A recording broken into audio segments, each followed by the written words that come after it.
नमस्कार, good morning, सबको जोहार। आप देख रहे हैं बिहाने खबर। झारखंड की तमाम खबरों के साथ हाजिर हूं मैं। झारखंड में कोरोना का कहर लगातार बढ़ता जा रहा है। रविवार देर रात धनबाद में कोरोना ब्लास्ट हुआ। जिला से एक साथ 22 कोरोना पॉजिटिव मरीज की पुष्टि हुई है। वहीं इससे पहले रविवार को भी झारखंड के अलग अलग जिलों से 19 कोरोना पॉजिटिव मरीजों की पुष्टि हुई थी, जिसमें धनबाद से 1, साहिबगंज से 2, लोहरदगा से 1, जमशेदपुर से 10, हजारीबाग से 3, रामगढ़ से 1 और रांची से 1 कोरोना पॉजिटिव मरीज की पुष्टि हुई थी। जमशेदपुर में संक्रमितों की कुल संख्या 105 हो गई है। वहीं झारखंड में संक्रमितों की कुल संख्या 636 हो गई है। जी हाँ, झारखंड में लॉकडाउन में छूट देने को लेकर रविवार को मुख्य सचिव सुखदेव सिंह की अगुवाई में पूरे दिन मंथन किया गया। मुख्यमंत्री हेमंत सोरेन से अधिकारियों की फ़ोन पर बातचीत भी हुई, हालांकि इस बारे में अंतिम फैसला नहीं लिया जा सका। बताया गया कि सोमवार 1 जून को मुख्य सचिव की अध्यक्षता वाली उच्च स्तरीय स्क्रीनिंग की बैठक होगी। बैठक के बाद मुख्यमंत्री को स्थिति से अवगत कराया जाएगा। मुख्यमंत्री के निर्देश पर ही अनलॉक 1 या लॉकडाउन 5 का स्वरूप तय किया जाएगा। राज्य में व्यावसायिक गतिविधियों को गति देने की मांग अब हर ओर से उठने लगी है। इसलिए अब राज्य में कपड़ा सहित नॉन एसेंशियल उत्पादों की कई और दुकानों को खोलने की मंजूरी मिलने की उम्मीद है। राज्य सरकार शर्तों के साथ बस, ऑटो व ई-रिक्शा के परिचालन की भी अनुमति दे सकती है। कोरोना संक्रमितों की संख्या लगातार बढ़ते हुए देखकर राज्य सरकार अभी राज्य में संभवतः केंद्र से मिली हर एक छूट को नहीं दे सकती है। केंद्र सरकार द्वारा ट्रेनों का परिचालन शुरू करने से पब्लिक ट्रांसपोर्ट चालू कराना राज्य सरकार के लिए ज़रूरी हो गया है। स्टेशनों पर आने वाले लोगों के लिए उनको गंतव्य तक पहुंचाने की ज़रूरत देखते हुए राज्य सरकार परिवहन सेवाओं में वृद्धि कर सकती है। सोशल डिस्टेंसिंग के नियमों का कड़ाई से पालन करते हुए यात्री बसों और शहरों के अंदर छोटे यात्री वाहनों, ऑटो रिक्शा व रिक्शा चलाने की अनुमति दी जा सकती है। मार्केटिंग कॉम्प्लेक्स और शॉपिंग मॉल के लिए करना होगा इंतज़ार। लॉकडाउन 4 ख़त्म होने के बाद भी स्विमिंग पूल और होटलों के संचालन की अनुमति मिलने की संभावना अभी कम है। मौजूदा परिस्थितियों में शॉपिंग मॉल और मार्केटिंग कॉम्प्लेक्स खुलने के लिए अभी और इंतज़ार करना पड़ सकता है। सोमवार को दोपहर तक इस मामले में फैसला कर आदेश जारी करने की संभावना जताई जा रही है। पश्चिमी सिंहभूम के जोनुआ गांव में सुरक्षा बलों और माओवादियों के बीच हुई मुठभेड़ में चक्रधरपुर के एसपी के बॉडीगार्ड शहीद हो गए हैं। बताया जाता है कि गोलीबारी से बचने के लिए उग्रवादियों ने ग्रामीणों का आड़ लिया।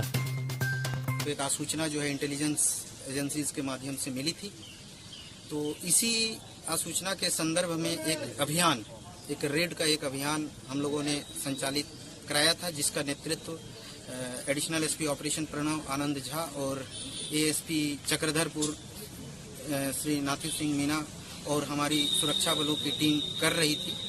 तो कराईकेला के जोनुआ गांव को जैसे ही उसके आसपास की पहाड़ियों के संदर्भ में सूचना थी, तो उस गांव को हम लोग जैसे ही पार कर रहे थे, तो उसी समय जो है पुलिस के ऊपर जो ग्रामीण रास्ता होता है और खपड़ेल के घर होते हैं, उसके साथ जो समकोण बनता है, जो राइट एंगल बनता है, वहीं से अचानक घात लगाकर माओवादियों के द्वारा जो है एक तरह से कह सकते हैं कि कायराना हरकत करते हुए उनके द्वारा फायरिंग किया गया।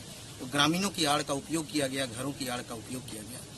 तो हमारे उसमें जो है हमारे जो हमारा एएसपी चक्रधरपुर का बॉडीगार्ड था लखिंदर मुंडा, उसको गोली लगी और एक स्पेशल पुलिस ऑफिसर्स जो सुंदर स्वरूप महतो, जो कि कोटार के रहने वाले हैं, उनको भी गोली लगी। तत्काल जो है जवाबी कार्रवाई हमारे पदाधिकारी के नेतृत्व में किया गया, लेकिन ग्रामीणों ने बच्चों और महिलाओं का आड़ लिया, जिसके कारण हम लोगों को जो है थोड़ा सा वहाँ पर जवाबी कार्रवाई में हम लोग को और संतुलन बरतने की आवश्यकता हम लोग को महसूस हुई, जिसका वहाँ पर किया गया। और हमारे लिए जनता की सुरक्षा सब कुछ है। हमारा जो ऑपरेशन का उद्देश्य है वो जनता की सुरक्षा है। जवाबी कार्रवाई की गई, मुठभेड़ कुछ देर चला, लेकिन तत्काल तब तक एक टीम बनाकर उन दोनों को जो है हॉस्पिटल पहुंचा दिया गया था। फिर सामने की पहाड़ियों में जाके भी जो है मुठभेड़ को सर्च अभियान चलाया गया, लेकिन यहाँ पर जब तक हम लोग इनको पहुंचाए तो यहाँ पर डॉक्टर ने उनको मृत घोषित किया, लेकिन हमारे लिए ये एक शहादत है। बोकारो के पिंडराजोरा थाना क्षेत्र के कांड्रा स्थित गोदाम से लूटी गई लाखों रुपए मूल्य की विदेशी शराब को बोकारो पुलिस ने बरामद किया है। साथ ही इस घटना को अंजाम देने वाले 2 शराब लुटेरों को भी पुलिस ने अरेस्ट किया है। ये 4 दिन पहले 26 मई को पिंडराजोरा थाना अंतर्गत एक कांड रजिस्टर हुआ था, जिसमें कि एक यहाँ पे गोडाउन है शराब का, उसके 3 गार्ड को बंधक बना के काफ़ी मात्रा में वहाँ जो इंग्लिश लीकर था उसको वहाँ से बड़ी गाड़ी में ले जाके लूट की घटना को अंजाम दिया गया था, जो सूचना मिली थी प्राइमा फेसी।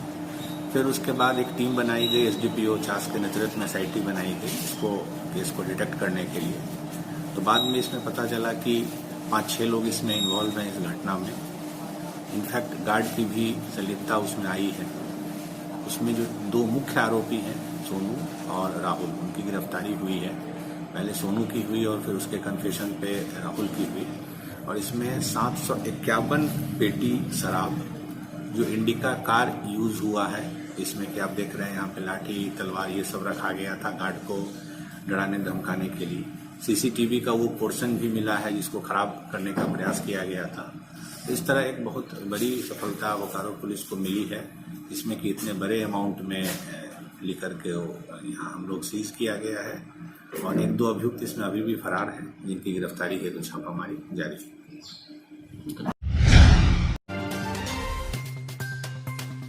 कंटेनमेंट जोन से मुक्त हुआ हिंदपीढ़ी, 28 दिनों से नहीं आया एक भी मामला। जी हां, कोरोना संक्रमण को रोकने के लिए हिंदपीढ़ी को कंटेनमेंट जोन घोषित किया गया था, मगर पिछले 28 दिनों से हिंदपीढ़ी से एक भी कोरोना का केस सामने नहीं आया है, जिसके बाद जिला प्रशासन ने इसे कंटेनमेंट जोन से बाहर करने का निर्णय लिया। इस संबंध में रविवार को रांची डीसी की अध्यक्षता में जिला आपदा प्रबंधन समिति की बैठक आयोजित की गई।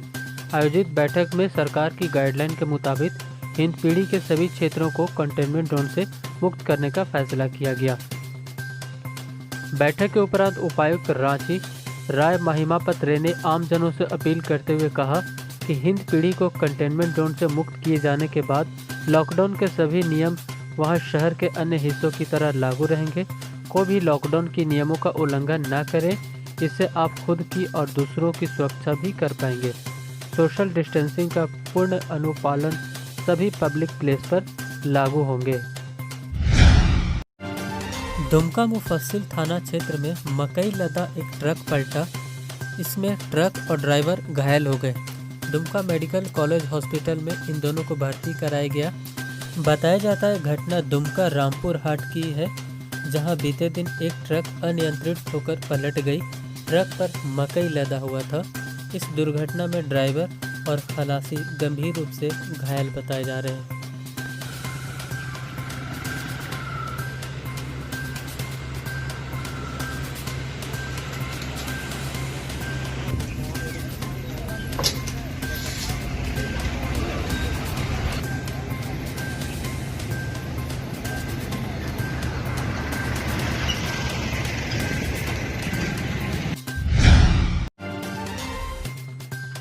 देश के विभिन्न शहरों से सोमवार को 200 ट्रेनें खुलेंगी। सभी रेलवे जोन के रांची रेल मंडल इसकी तैयारी कर ली है। हालांकि रांची रेल मंडल को इन ट्रेनों में से कोई भी ट्रेन नहीं मिली है। इधर पटना से जनशताब्दी एक्सप्रेस रांची पहुंचेगी और वापस यात्रियों को लेकर पटना जाएगी। रेलवे अधिकारी ने बताया कि यात्रियों को ट्रेन रवाना होने से 1.5 घंटा पहले आना होगा। टिकट की जाँच की जाएगी। वैध टिकट वाले यात्रियों की थर्मल स्क्रीनिंग के बाद ट्रेन में प्रवेश करने के लिए अनुमति दी जाएगी। वहीं लॉकडाउन के दौरान बंद चल रहे स्टॉल भी खुलेंगे। यात्रियों को विभिन्न स्टॉल में नाश्ता, चाय, कॉफ़ी और भोजन के अलावा अन्य सामान भी मिलेंगे।